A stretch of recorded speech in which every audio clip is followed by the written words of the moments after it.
Welcome to the Genius Factory. Enjoy the video. In this video, I will explain how to make stew without frying.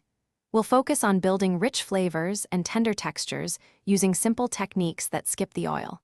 You can achieve a deeply satisfying meal by understanding how to properly prepare your ingredients and layer them effectively. This method is not only healthier, but also brings out the natural goodness of your vegetables and proteins, creating a truly comforting dish. Building flavor without frying starts with your aromatics.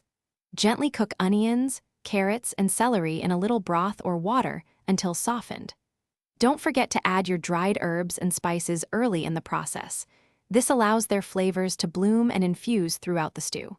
Consider adding ingredients like mushrooms or a splash of soy sauce for an extra layer of savory, umami goodness.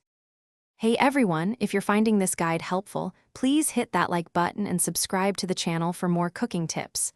On another note, quick recommendation. If you're looking to truly change how you think about money, check out The Simple Path to Wealth. It's a fantastic book. You can find the link to it, along with other great deals, in the description below. Now let's get back to the video. The liquid you choose is crucial for a great stew. Opt for a high-quality vegetable or meat broth to form the foundation of your dish. Make sure your ingredients are mostly submerged, but avoid overfilling the pot. Once everything is in, bring it to a gentle simmer. This slow, steady heat is key to tenderizing your ingredients and allowing all those wonderful flavors to truly meld together.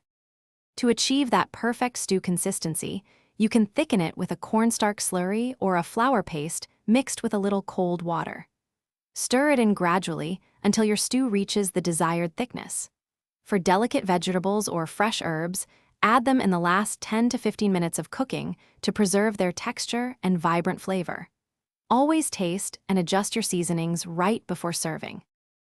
Thanks for watching. If you found this helpful, don't forget to like and subscribe.